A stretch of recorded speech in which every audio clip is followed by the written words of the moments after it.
Shalom, shalom, shalom. Bienvenue, chers frères et sœurs, à votre émission préférée, Parole qui éclaire.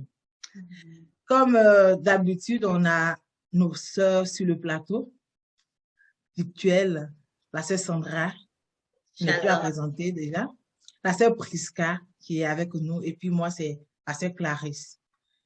Aujourd'hui, on va s'entretenir sur encore le thème de la consécration, notre thème de la consécration. Comme on avait dit dans les vidéos précédentes, on a tellement de choses à dire sur la consécration parce que ça fait partie, c'est la vie même du chrétien. Donc, aujourd'hui, on va encore aborder ce thème, essayer encore de donner plus d'informations, je veux dire, plus de notions, plus de thèmes. Donc, installez-vous confortablement et puis, voilà, on va comme ensemble discuter sur ce thème. Donc, les sœurs, soyez les bienvenues et merci d'avoir répondu à l'appel du jour. Donc, sur ce, on va commencer notre discussion sur la consécration. Donc, pour ceux qui nous prennent en marche, on va essayer de donner encore une définition de la consécration et son but. On va en parler un peu encore aujourd'hui, du but de la consécration, de la définition de la consécration. Donc, sur ce, je nous pose la question, c'est quoi la consécration? C'est ça? C'est pour ça que tu veux commencer? Oui, je peux commencer. Okay. Donc, en fait, la consécration, c'est le fait d'être mis à part vraiment pour le Seigneur. Dans un contexte chrétien, c'est vraiment d'être mis à part pour le Seigneur. Se dédier, se donner entièrement au Seigneur, notre corps, notre âme, notre esprit. Comme en fait la parole du Seigneur qui le dit, tu aimeras le Seigneur ton Dieu de tout ton cœur, de toute ton âme, de toute ta force, de toute ton intelligence, de tout ton être entier.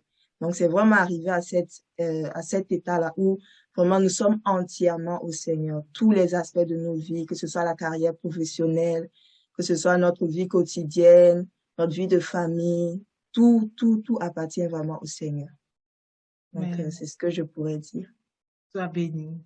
Sois Sandra. Amen, amen. Je pense que la sœur Prisca a vraiment donné comme la définition. C'est vraiment se mettre à part pour le Seigneur, pour servir seulement au fait pour ce pourquoi lui-même il nous a destinés. Et si je peux peut-être aller dans le sens, un sens pour dire consécration rime aussi avec sacrifice.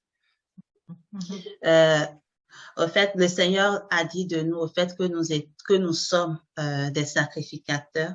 Mais les sacrificateurs que nous sommes actuellement, c'est comme des sacrificateurs en formation. Et nous cheminons pour être des sacrificateurs sur le trône. Et on peut prendre un exemple un peu un exemple, je dirais, de la vie de tous les jours. Quand on prend, c'est quelqu'un qui va à l'école, qui étudie, par exemple, un médecin. Tu fais cette année pour étudier afin de devenir un médecin. Mais tu es un médecin en formation, si on peut ainsi dire au début. Mais tu sais que tu as en vue ce titre-là, cette fonction que tu veux opérer dans quelques années. Donc, tu te sacrifies, tu laisses tomber, par exemple, des parties, des plaisirs avec les amis, parce que tu te dis, il faut vraiment que je passe mes examens et il faut que je les réussisse. Donc, c'est ça également que nous devons garder en tête par rapport, quand on parle de la consécration. Le Seigneur, au fait, il a fait la promesse à Abraham. En tout cas, on peut le lire dans Hébreux 6, là. Hébreux 6 du verset 13 à 20, c'est long, mais on va peut-être pas tout lire. Mais ici, l'auteur aux Hébreux nous raconte un peu la promesse que le Seigneur a faite à Abraham. Et cette promesse, on nous dit pour montrer l'irréfutabilité de la promesse, le Seigneur lui-même a juré. Il a juré par lui-même qu'il va bénir, la postérité d'Abraham, parlant de Christ. Mais nous sommes en Christ et nous sommes la postérité la postérité de Christ. Donc nous aussi, nous recevons cette promesse. Mais le Seigneur a des petits-enfants. Le Père a trouvé bon de vous donner le royaume. C'est aussi sa promesse. Il veut nous donner le royaume. Et c'est pas un royaume, on ne parle pas d'un royaume terrestre, mais on est en train de parler vraiment d'un héritage céleste ici. Comme pouvait le dire, je pense, dans 1 Pierre 1, c'est vraiment un héritage céleste qui nous est offert. Et pour cela, nous devons, comment dire, faire des sacrifices. Nous devons accepter de laisser tomber des choses pour pouvoir comme saisir cet héritage-là qui nous est promis et réservé. Et c'est dans ce sens que on va peut-être lire ce passage dans Philippiens. Philippiens 3, c'est l'apôtre Paul qui nous parle ici dans Philippiens 3, verset 14. Il dit, mais je fais une chose, oubliant les choses qui sont derrière moi et tendant avec effort vers celles qui sont devant, je cours droit au but pour le prix de la paix céleste de Dieu en Jésus-Christ. Donc ici, l'apôtre Paul nous le dit, il oublie toutes les choses, tout ce qui est du passé. Il y a beaucoup de choses qu'on peut dire là-dedans, mais il oublie tout ça. Il ne fait point cas de ces choses-là parce qu'il a un seul objectif. Amen. Il court droit devant lui. Et on nous dit qu'il court droit au but. Donc, il faut qu'on court au but. Le but, là, c'est comme un point vraiment qui marque ce que on veut faire après. Au fait, ce but-là, c'est la consécration. Ce but-là, c'est la consécration. Lorsque nous avons cette parfaite disposition envers Dieu, c'est-à-dire tout ce que nous sommes là, nous voulons vraiment le mettre au service de Dieu. Un peu comme le disait la sœur Prisca.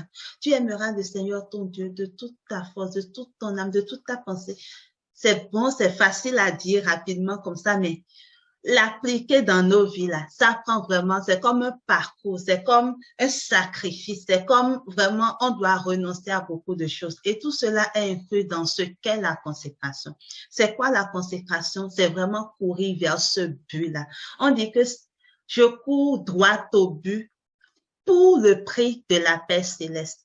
Donc, si tu n'atteins pas ce but, tu peux pas te dire que tu vas alors remporter le prix qui est en lien ou qui est rattaché à la paix céleste. Donc, c'est un but que lorsqu'on atteint au fait ce but ou cette marque-là, comme on peut la voir dans certaines versions, quand on atteint ce but ou cette marque, on sait qu'on peut maintenant saisir le prix de la vocation céleste. Le prix de la vocation céleste, c'est un peu comme l'héritage dont on parle. Le médecin, il veut saisir son diplôme pour pouvoir commencer par œuvrer, il veut être médecin. C'est ce qu'il veut, c'est son rêve. Mais nous, c'est pas des choses terrestres. Pas de la paix céleste. C'est un héritage vraiment céleste, mais il faut qu'on court d'abord droit vers le but. Et quand on atteint ce but-là, on est sûr maintenant qu'on peut comme gagner le prix qui est rattaché à notre paix céleste. Je vais peut-être m'en tenir à ça pour le moment. Amen, ça bénit. Amen. Ça bénit. En tout cas, moi aussi, j'aimerais comme ajouter en fait aussi une petite définition de la consécration, c'est-à-dire vous emboîtez le pas. Comme la sœur Sandra a dit tantôt, c'est une vie de sacrifice, la consécration. Donc, je vais d'abord nous inviter à prendre nos Bibles dans le livre de Luc 9, à partir du verset 23. Je vais le lire. Il est dit, puis il dit, si quelqu'un veut venir après moi, qu'il renonce à lui-même, qu'il se charge chaque jour de sa croix et qu'il me suive.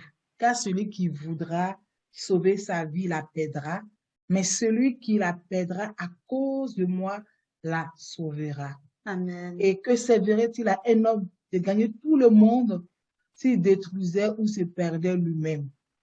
Amen. On va s'arrêter à ces versets. Il dit que la consécration, c'est vraiment renoncer à soi, oublier ses intérêts, laisser tout ce qu'on possède pour aller chercher, pour aller gagner Christ.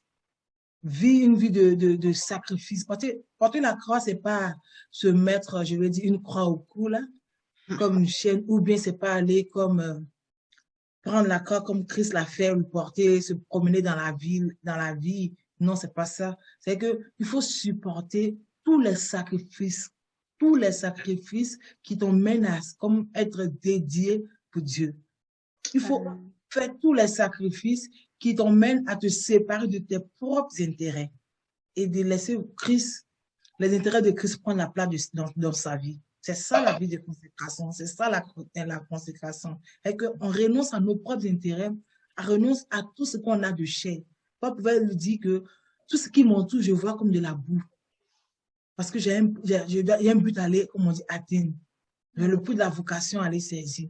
Amen. Et que la vie de consécration, c'est vraiment, je veux dire, faites tout pour que Christ s'affiche en tout point de vue dans nos vies. Au nom de Jésus. Donc, c'est ça la consécration. C'est dépouiller de ses intérêts, c'est dépouiller de soi-même. Et que tu n'existes plus désormais. Tu vis, c'est pour Christ que tu vis. Comme Paul le dit, si je vis, ce n'est plus moi qui vis, mais c'est Christ qui vit. Et que tu ne vis plus pour toi-même, tu vis pour Christ. C'est pourquoi dans le verset de Luc, quand on a lu, il dit, celui qui voudra sauver sa vie va la perdre. Mais celui qui perdra sa vie à cause de moi la sauvera. Donc c'est ça la consécration, c'est perdre sa vie pour Christ, s'oublier pour Christ. Je dis, oublier ses intérêts, mettre tout ce qu'on a, tout ce qui peut, ce à quoi on peut s'attacher pour piétiner les intérêts du Seigneur, on les met de côté. C'est ça la vie de consécration. En un mot, moi, je pourrais donner comme définition la consécration. Il y a plein de définitions, mais c'est de façon, je vais dire sommaire un peu, c'est qu'on pourrait dire sur la consécration, sa définition. Mais on parle de consécration. On parle d'être mis à part pour servir le Seigneur. On parle d'oublier ses intérêts. On parle de porter sa croix, de chercher Christ, de réaliser ce qui nous entoure comme de la boue. Mais c'est quoi en fait le but de la consécration? C'est quoi son but? Qu'est-ce que la consécration fait ou la consécration vient faire dans la vie du croyant? C'est quoi son but? Amen. Amen. La question nous est posée. Le but de la consécration. Je voulais juste rajouter un petit point par rapport à ce que tu as dit, sœur Clarisse, par rapport à nos intérêts. Je veux juste dire, le Seigneur a dit, venez à moi, vous tous qui êtes fatigués et chargés, et je vous donnerai du repos. Prenez sur vous mon joug. Donc, mon joug, il est léger et tout. Donc, faut savoir, certes, on parle de sacrifice, mais il n'est pas pénible. Parce que le Seigneur a déjà pourvu à tout, de sorte que vraiment, on ne souffre pas comme les gens du monde souffrent. Certes, il y a des souffrances, mais on va les endurer dans la joie. Donc vraiment, pour juste souligner ce fait que le joug du Seigneur, il est vraiment léger, il est vraiment agréable même de le porter. Amen. Et aussi, quand on parle des intérêts, Dieu n'est pas contre nos intérêts. Oui, il veut qu'on ait quand même des intérêts. C'est pourquoi même il œuvre dans nos carrières professionnelles et tout. Mais il faudrait que tout, en fait, s'aligne selon sa volonté. Donc, à travers ma carrière professionnelle, j'œuvre vraiment pour faire avancer le royaume de Dieu. Donc, juste pour souligner le fait que Dieu n'est pas contre le fait qu'on ait des intérêts, mais que ce soit vraiment aligné selon sa volonté, vraiment. Donc, pour revenir sur le but de la consécration, je dirais que le Seigneur veut qu'on passe par la consécration pour atteindre vraiment un niveau très élevé de manifestation de la vie de Dieu. Un niveau vraiment où on atteint la stature parfaite de Christ en nous, où on est affermi, on est établi en Christ, de sorte que après qu'on puisse également affermir nos autres frères, les autres personnes aussi qui sont dans le monde.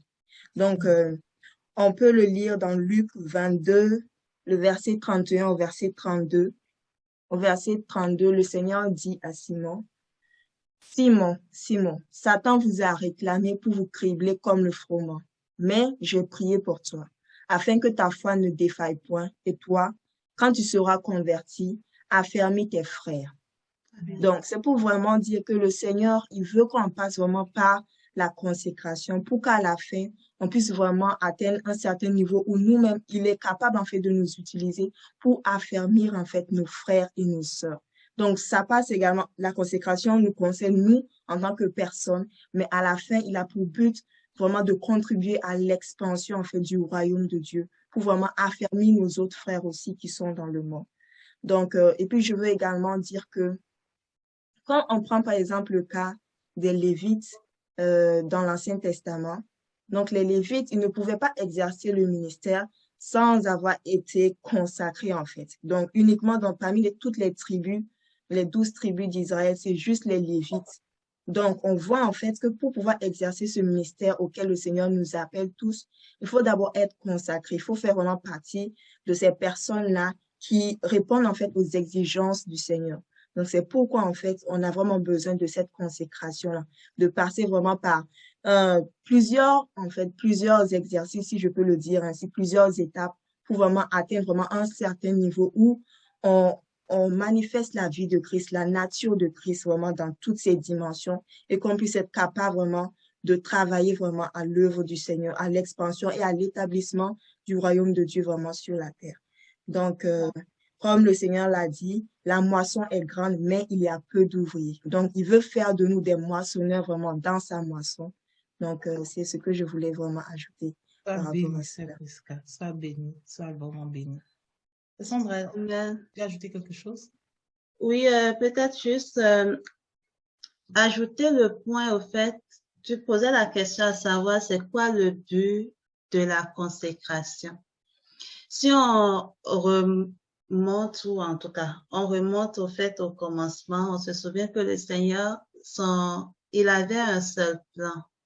Son objectif, il était clair. Et c'était on le trouve dans Genèse 1, verset 26. Puis Dieu dit, faisons l'homme à notre image, selon notre ressemblance. Ça, c'était l'objectif. Ben, pas c'était, c'est l'objectif de Dieu. Amen. Et pour accomplir cet objectif-là. Et il y a eu l'histoire de la chute où l'homme s'est comme, si on veut, détourné de cette vision que le Seigneur avait. Mais n'empêche que rien ne peut empêcher l'accomplissement de l'objectif de Dieu. Donc, au travers de nous, au fait, quand Christ est venu, Dieu a commencé par créer une toute nouvelle création qui n'a jamais existé auparavant. Et cette création que le Seigneur est en train de créer, c'est l'homme nouveau. C'est l'homme que toi, que moi, tous ceux qui nous écoutent là, nous sommes, si nous passons au fait par la foi que nous plaçons en Christ. On a parlé de la justification. On passe par cette justification. En fait, c'est vraiment, nous sommes ces créatures divines, si on veut. Mais en tant que des créatures divines, nous devons nous soumettre totalement à ce Dieu. Quand on dit se soumettre, un esclave n'a pas de décision ou de mots propres à lui-même. Un esclave se soumet à ce que son maître dit. Auparavant, nous étions tous esclaves du monde, du péché. C'est le péché, au fait, qui régnait sur nous. Mais Romains 8, si je ne me trompe pas, nous dit que à cause de la loi de l'esprit de vie en Jésus-Christ, cette loi-là, en fait, nous a maintenant affranchis de la loi du péché et de la mort. Donc, à partir de cet instant, nous ne sommes plus esclaves de la loi qui régit dans le monde, c'est-à-dire de la loi du péché et de la mort. Mais nous sommes sous la gouverne de la loi de l'esprit de vie en Jésus-Christ, parce que nous sommes une nouvelle création. Amen. Et pour pouvoir atteindre parfaitement la plénitude de vie que le Seigneur veut nous donner, donc être parfaitement à son image et à sa ressemblance, il va falloir que nous soyons transformés. On l'a vraiment dit dans les vidéos antérieures, la justification ne veut pas dire qu'on est parfait. Il faut que des transformations se passent ou s'opèrent dans nos vies. Mais qui d'autre que celui-là qui est en train de nous créer est capable d'opérer cette transformation en nous? Il n'y a personne d'autre. C'est lui seul qui peut l'opérer en nous. Donc, si nous voulons qu'il opère cette transformation en nous, je pense que c'est Éphésiens qui nous le dit, Éphésiens 5, parlant du mariage, l'homme et la femme, que l'homme doit comme attendez, je vais peut-être aller voir rapidement pour ne pas paraphraser. Je pense que c'est Éphésiens 5. Éphésiens 5, verset 20. On dit, femmes, soyez soumises à vos maris comme au Seigneur, car le mari est le chef de la femme, comme Christ est le chef de l'Église qui est son corps.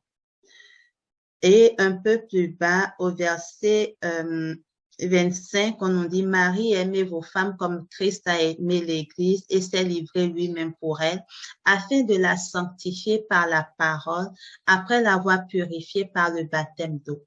Donc, le mari, il a un rôle important à jouer. C'est que Christ est notre époux. Amen. Et nous sommes la femme. Donc, ce passage, c'est pas seulement, on l'utilise dans le contexte hommes et femmes de nos jours, mais c'est d'abord Christ et son Église. Donc, Christ a un rôle très important à jouer dans la vie de son épouse que nous sommes. On dit qu'il doit nous sanctifier par la parole après nous avoir purifiés par le baptême d'eau. Comment est-ce qu'on s'attend à ce que Christ fasse ce travail-là si la femme ne se soumet pas? Si l'Église ne se laisse pas transformer, le mari ne pourra pas exercer. Donc, la phrase se laisser là, se soumettre, c'est ça aussi au fait la consécration. C'est du genre, tu renonces totalement à toi, puis tu te dis, j'appartiens totalement à mon époux et à mon maître, qui est Christ. Je veux le laisser effectuer toutes les transformations dans ma vie. Je veux vivre dans sa présence tout le temps pour que lui-même, il puisse vraiment effectuer ce travail en moi et me faire parvenir à la plénitude de la vie. Nous voulons revertir l'incorruptibilité puis l'immortalité. Pour cela, nous devons vraiment comme nous consacrer, c'est-à-dire nous mettre vraiment à part, nous mettre totalement sous son autorité et lui laisser vraiment transformer nos vies. On dit que l'évangile est la puissance. Donc, il y a vraiment une force. La puissance qui est dans l'évangile, il faut qu'elle vienne quand on la reçoit, quand elle entre en nous. C'est elle qui opère toute cette transformation. Mais la parole s'est faite chair. C'est Christ même qui opère cette transformation en nous. Donc, c'est vraiment ce point que je voulais ajouter. Le but de la consécration, c'est pour parvenir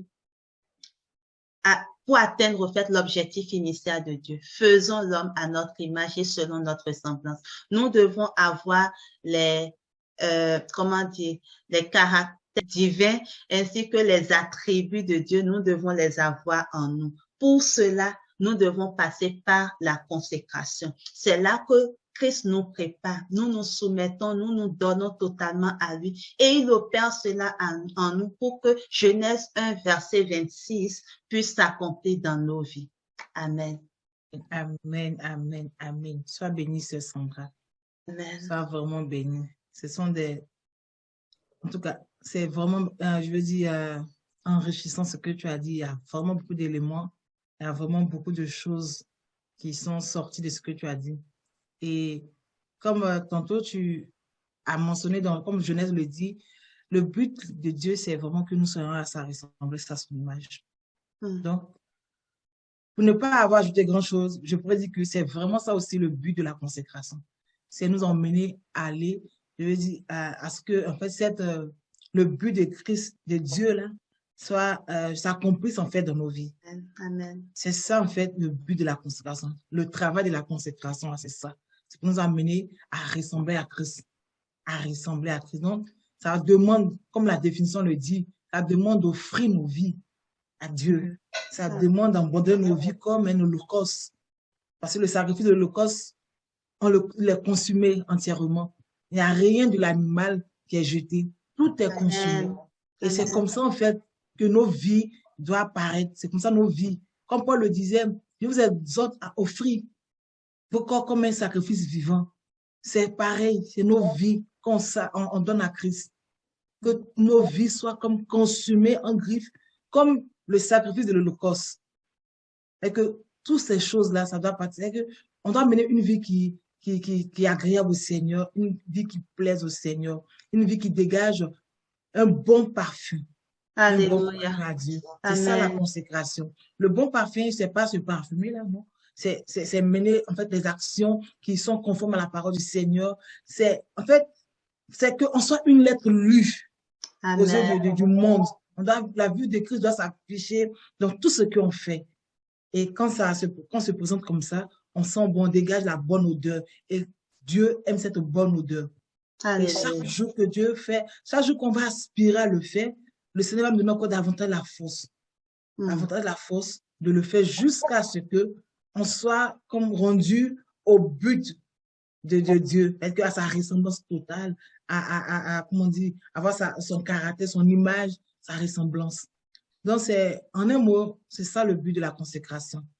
Le but de la consécration, en fait, en un mot, nous emmener à atteindre le but de Dieu, le but que le Seigneur s'est assigné depuis le commencement de la création. Donc, je ne sais pas si vous avez encore, je vais dire, un mot à ajouter, parce que là, nous sommes au thème de notre émission. Hein. Amen. Si la sœur Prisca veut ajouter quelque chose sur le but, la consécration, la définition, c'est Sandra, est-ce que tu veux ajouter quelque chose? Non, je pense que c'est correct pour aujourd'hui. Amen, soyez bénis. Amen. En tout cas, je bénis le Seigneur pour ce temps qu'on a passé et j'espère que ça fait du bien à tous ceux qui nous entendent, tous ceux qui nous écoutent, qui nous regardent. On espère que ça vous a fait du bien et vous avez tiré, en fait, vous avez appris quelque chose aujourd'hui avec nous. Comment que le Seigneur vous bénisse. N'hésitez pas, comme toujours, si vous avez des questions, si vous avez des préoccupations sur le site de l'Évangile du Royaume, vous pouvez comme laisser vos questions. Via Facebook aussi, vous pouvez laisser vos questions sur la consécration. Si vous voulez qu'on développe encore ce thème, on est comme ouverte. Amen. Donc, sur ce, prenez soin de vous et que Dieu vous bénisse, Dieu bénisse vos maisons et que la vie de consécration nous caractérise au nom de Jésus. Amen. Shalom, shalom, mes sœurs. Shalom. Et on se dit à la séance prochaine. Que Dieu nous bénisse. Shalom. Shalom.